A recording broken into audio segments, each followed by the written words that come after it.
गर्मियों के दिन थे। एक कौआ बहुत प्यासा था। मारे गर्मी के उसका गला सूखा जा रहा था। वह पानी के तलाश में इधर से उधर उड़ रहा था, मगर कहीं भी उसे पानी नहीं दिख रहा था। गर्मी से सभी जलाशय सूख गए थे। काफी ढूंढने के बाद कौए को एक पुराने मकान के पास एक मिट्टी का घड़ा दिखाई दिया। वह तेजी से उड़ता हुआ उस घड़ा के पास गया। कौए ने उस घड़ा में झांक कर देखा, मगर यह क्या, उस घड़े में थोड़ा सा पानी था। उसने काफी प्रयास किया, मगर उसकी चोंच पानी तक पहुंच नहीं सकती थी।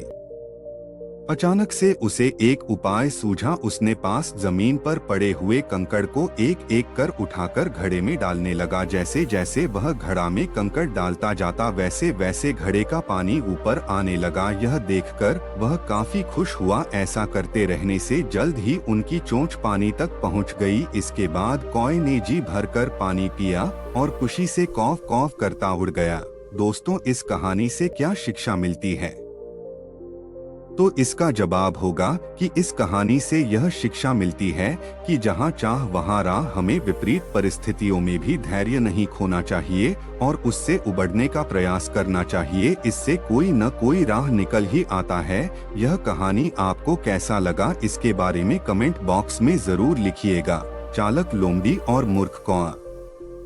एक दिन की बात है, एक धूर्त कौए ने एक बच्चे के हाथ से एक रोटी का टुकड़ा छीन लिया। उसके बाद वह उड़कर पेड़ के एक ऊंची डाल पर जा बैठा और मजे से रोटी खाने लगा।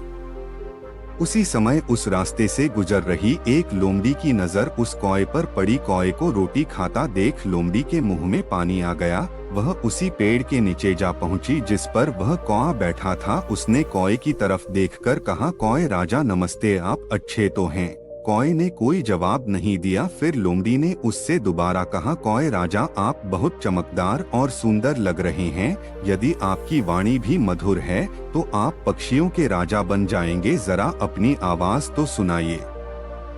इसके बाद मूर्ख कौए को खुद पर घमंड आ गया। उसने सोचा, क्या सचमुच मैं पक्षियों का राजा हूँ? मुझे यह सिद्ध कर देना चाहिए। उसने जैसे ही गाने के लिए अपनी चोंच खोली कि रोटी का टुकड़ा चोंच से छूटकर नीचे आ गिरी। लोमड़ी रोटी उठाकर फौरन भाग गई। इसलिए कहा गया है कि हमें सच और झूठ में परखना आना चाहिए और झूठी तारीफ करने वालों से सावधान रहना चाहिए। अक्सर लोग झूठी तारीफ करने वालों को अपना हितैषी समझ लेता है। जब तक होश आता है तब तक बहुत देर हो गई रहती है, जिसके कारण